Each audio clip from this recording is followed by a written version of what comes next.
Hi and good evening. Thank you for watching. I'm Shakil 5858. I am Buddham. Now the latest headlines from world channels and news agencies.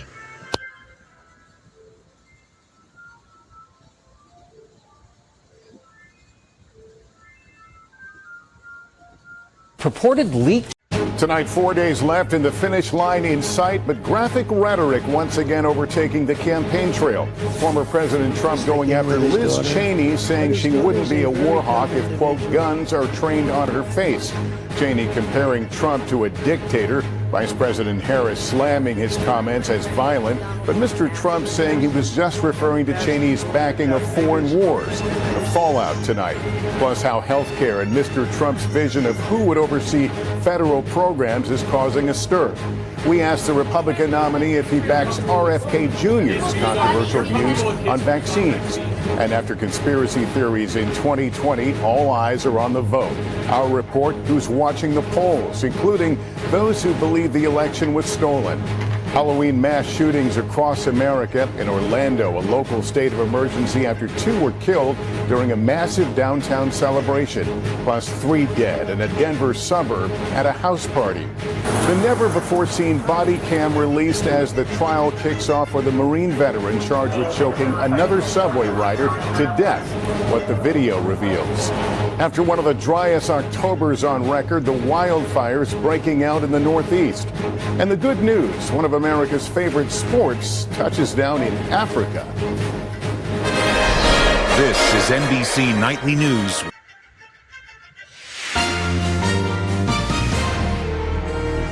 Donald Trump under investigation this Friday night for possibly making death threats. His comments targeting a political foe. When the guns are trained on her face. As measures ramp up to protect election workers. This is for an active shooter or bomb. She lost her only children to the trauma of war. This one here is Ron and Ryan together. The New Brunswick woman named this year's National Silver Cross Mother.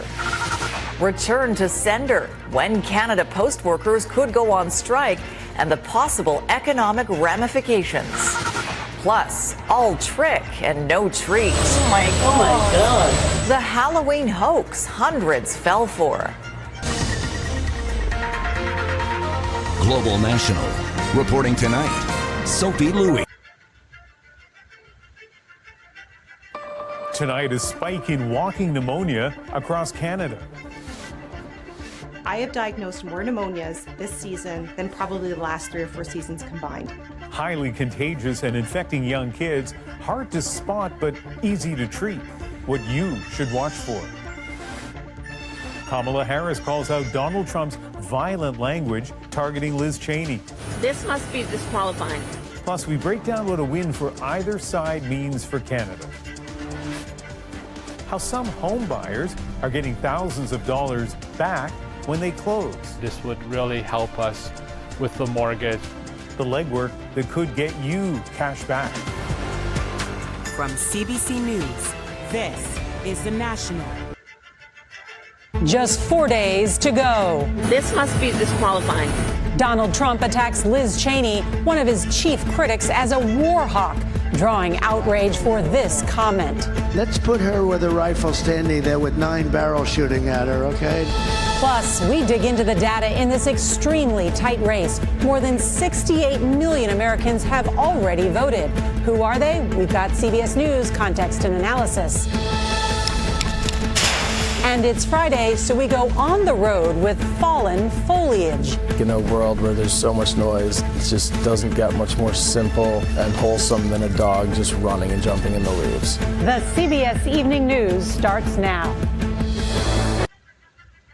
To Alberta now and the fate of Premier Danielle Smith. Her leadership now in the hands of United Conservative Party members. Thousands have traveled to Red Deer to have their say on the direction of the province's governing political party. Here's CTV's Kathy Lee.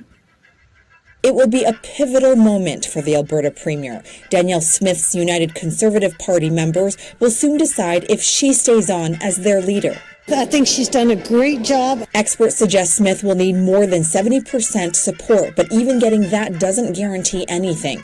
In the last 20 years, several premiers, particularly the Conservatives, were forced out of office by their own party shortly after their leadership reviews. Jason Kenney, Ralph Klein, Ed Stelmach, Allison Redford, all taken out in some various fashion by the leadership reviews. In recent months, Smith has toured the province speaking to party supporters, critics saying the focus more on the party and not the province to keep her base from voting against her during the review. They have pushed harder than we've seen party members in any Alberta party in recent memory push. Members will also be debating and voting on 35 policy resolutions. The leadership review comes after 3 contentious bills were introduced in the legislature. These amendments are about being fair and supporting children and youth. If passed, the bills will prohibit sex reassignment surgery for minors, restrict access to puberty blockers for Albertans under 16, force schools to notify parents if their child wants to change their name or pronoun, and ban transgender participation in female sports. This is the most restrictive legislation we've seen in the country. As for the AGM, nearly 6,000 UCP members are expected to attend. The leadership vote is tomorrow. Tonight, breaking news as we come on the air. Donald Trump at a campaign event, imagining guns shooting at Liz Cheney. Tonight, Kamala Harris says this kind of violent rhetoric makes Trump unqualified to be president.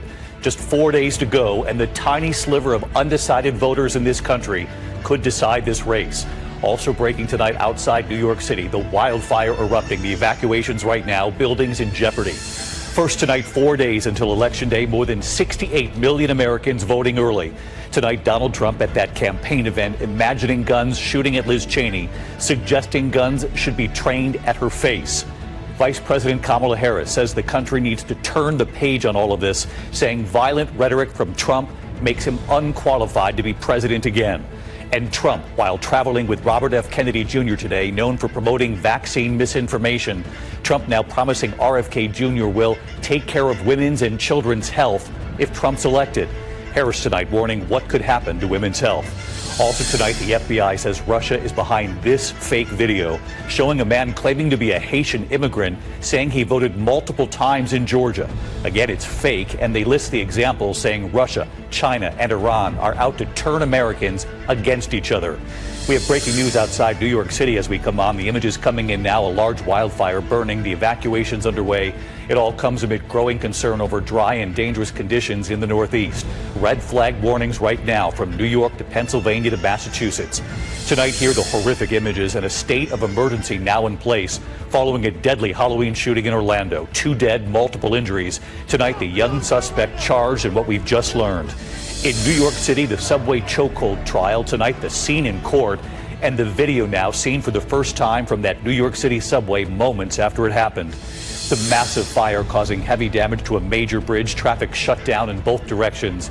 And look at this tonight, Dodgers fans out in force for the World Series champs. From ABC News World Headquarters in New York, this is World News with David Moore. Good evening, and it's great to have you with us. We have made it to Friday, but we still have 4 days. Good evening, I'm Amna Nawaz. And I'm Jeff Bennett. On the News Hour tonight, Kamala Harris, Donald Trump, and their running mates all storm critical swing states with only a few days until voting ends. We examine the trends from early voting data and what they signal about this year's election. And the growing political divide over whether to trust election results, despite no evidence that the vote has been compromised. We know that it's not easy because we know that, unfortunately, people have been fed lies about our election system now for literally 4 years.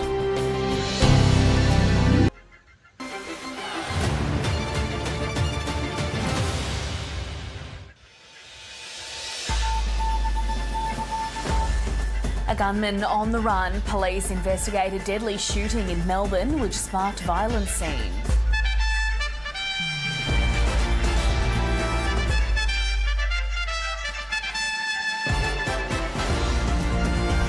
The government makes changes to student loan repayments to help graduates struggling with the cost of living. And this will just take a bit of the pressure off and help a lot of young Australians right across the country. Hundreds of people remain unaccounted for in the catastrophic flash floods in eastern Spain. And the US presidential candidates return to key swing states in the final sprint towards Tuesday's election.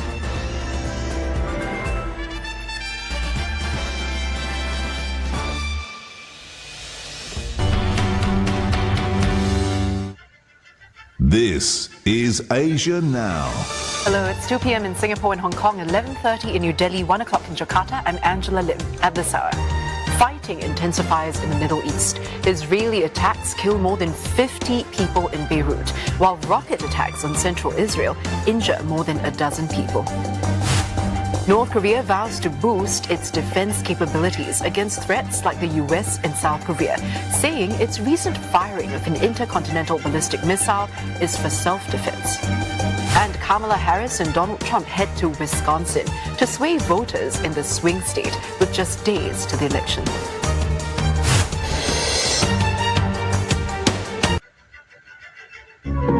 Our view on The View. Ugh. Thank you. Stop.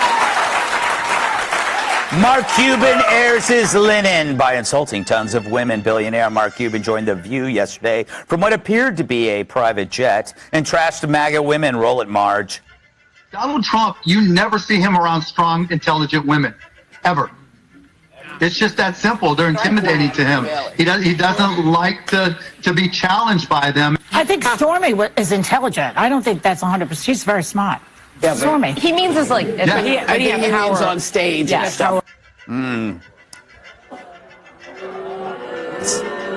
I know. He says Trump's never seen around strong, intelligent women. Dude, you're on The View.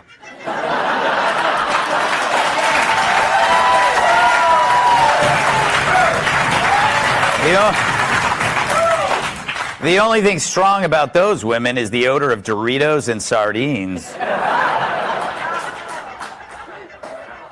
So he did this, Charlie, he did this half-ass apology. He said if anybody felt slighted and upset, he can't nail every interview. And then Trump responded and said, Mark Cuban, a really dumb guy. Who thinks he's hot stuff, but he's absolutely nothing. I surround myself with the strongest of women. This guy's such a fool. He's constantly on TV being critical, and only for the reason that I tuned him out completely while president because he called me incessantly. Very insecure guy. Major loser.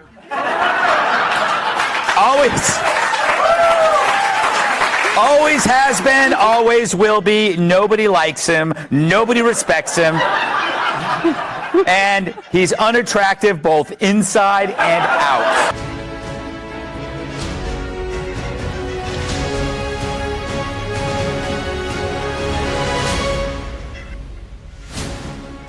Hello, a very good morning. It's 6 o'clock. Coming up on the show today, the build-up to the Tory leadership results later.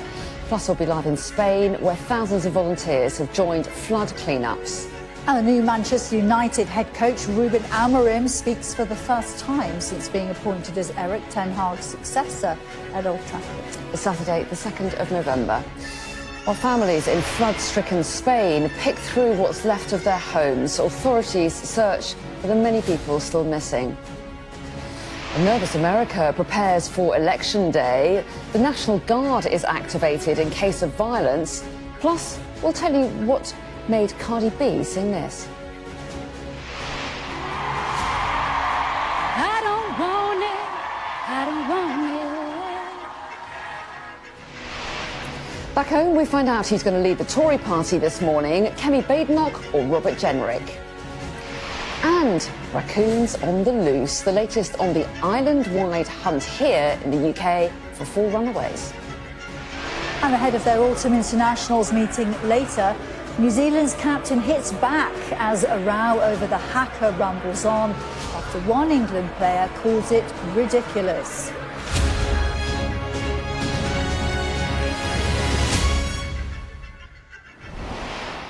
Hello, very good morning, and we start in Spain this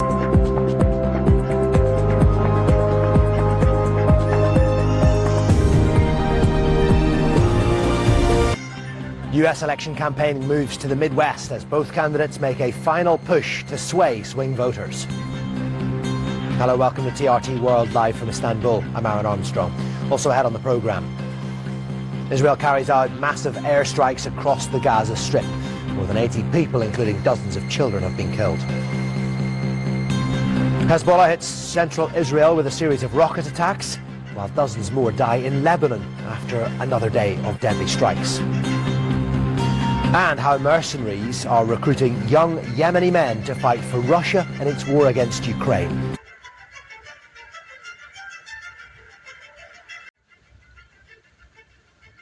American presidential election live on France 24. Welcome back to Daybreak here on France 24. My name's Peter O'Brien. Here are your headlines this hour. The US election campaign enters the final straight, with Kamala Harris and Donald Trump holding dueling rallies in the swing state of Wisconsin.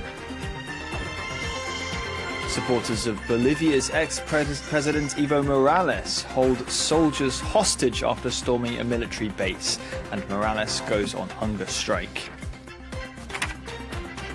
And masses of volunteers descend on Valencia. The Spanish region, awash with mud, continues to count the dead after Europe's worst flood in a half-century.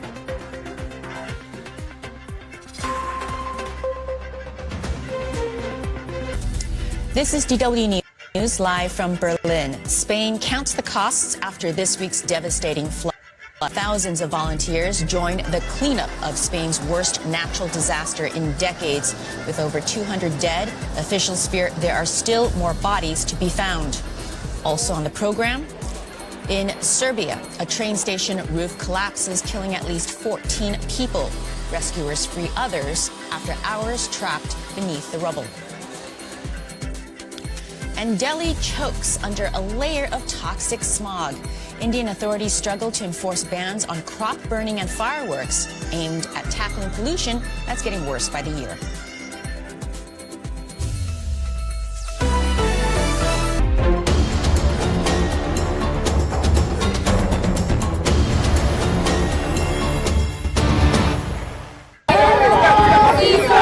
They gathered in small groups, singing and chanting outside polling stations to await the final vote count in the parliamentary election.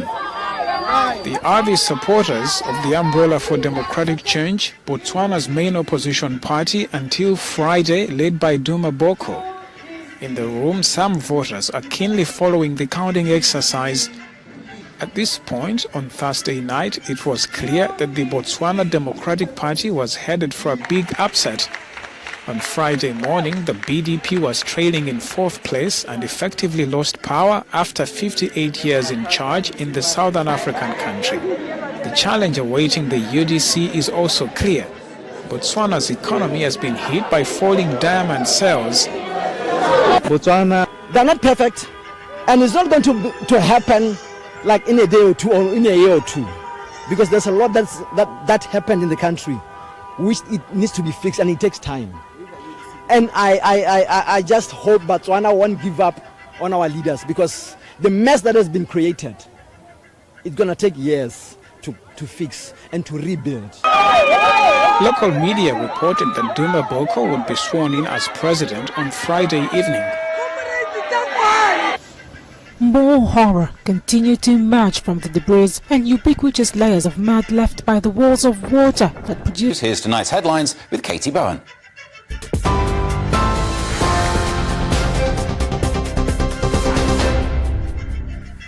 Steve, thank you and good evening. These are your latest headlines from the GB Newsroom. 6 teenagers have been arrested after a 13-year-old girl was found with multiple stab wounds at the side of a major road in East Yorkshire this morning. Police said she was found on the A63 in Hessel with life-threatening injuries, including lacerations to her neck, abdomen, chest and back. 4 boys and 2 girls, aged between 14 and 17, were arrested in a nearby wooded area and are being questioned on suspicion of attempted murder. Police believe the attackers know the victim and the girl remains in hospital in a critical condition. The fallout from Rachel Reeder's budget continues as the government faces backlash over increasing inheritance tax for farmers. Farmers across the UK are set to gather in London for a rally against the government's agricultural policies, which they say put the future of family farms at risk and threatens food security. The NFU is organising the rally, which will take place on the 19th of this month. Fears have grown that Labour's tax and spend budget will fail to boost growth, with bonds, shares and the value of the pound all falling. Well, farmer Clive Bailey had this to say to Martin Daubney earlier on. They're talking about potentially strike action, not letting food leave the farm. We all know how just-in-time type supply chains work now, how fragile they can be. I think that could very easily lead to the kind of panic buying that we saw with fuel and we saw with toilet roll, empty shelves. And, you know, yeah, I think most people could go longer without toilet roll than they can without food, can't they? Well, the Secretary of State for Rural Affairs, Steve Reed, has accused the wealthy of buying up huge estates to avoid paying tax, before adding that small family farms will be protected.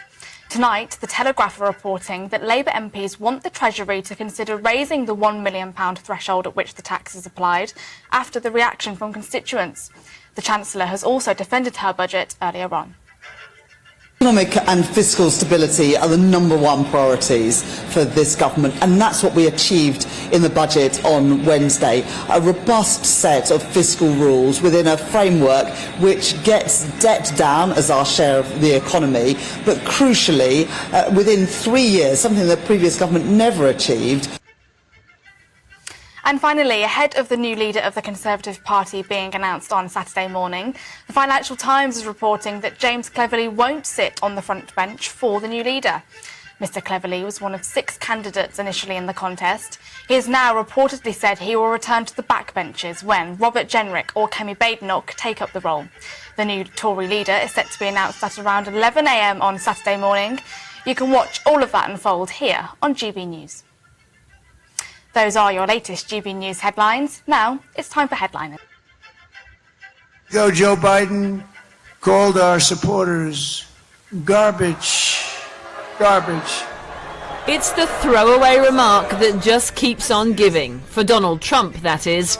But he does specialise in trash talk. So Biden's apparent dismissal of Trump's supporters as garbage was always ripe for recycling. Again and again. Garbage. This was what Biden said on a campaign call on Tuesday. The only garbage I see floating out there is his supporters. The president later clarified he was talking about a Trump supporter, the shock comedian who made racist jokes at one of Trump's rallies the day before. There's literally a floating island of garbage in the middle of the ocean right now. Yeah. I think it's called Puerto Rico. No outrage about that slur. For more on the growing controversy over the garbage comment heard around the world. But Fox News has given plenty of airtime to the Biden aftermath. Today, showing a graphic with what the stenographer typed when Biden was speaking on the left, and the inclusion of an apostrophe by the White House press team on the right. The apostrophe supporting what Biden says he meant to say. And it turns out the stenographers aren't happy. In an angry email to the White House press office, they criticised what they called a breach of protocol, saying if there is a difference in interpretation, the press office may choose to withhold the transcript, but cannot edit it independently. Enough already, as the Americans would say, though Kamala Harris was also focused on Garbagegate last night too. But she turned the focus back on the original racist slur, inviting none other than the Puerto Rican superstar Jennifer Lopez on stage to do just that. You can't even spell American without Rican. This is our country too. You can't even say America without saying Rican, Lopez said. I am an actor and an entertainer, and I like Hollywood endings. I like when the good guy, or in this case, the good girl wins. They were in Las Vegas in the swing state of Nevada, as was Donald Trump, both trying to appeal to those all-important swing voters, where Latinos are a key voting bloc. Thank you for sparing your precious time. This is Amir Shakil. Have a good life. Bye-bye.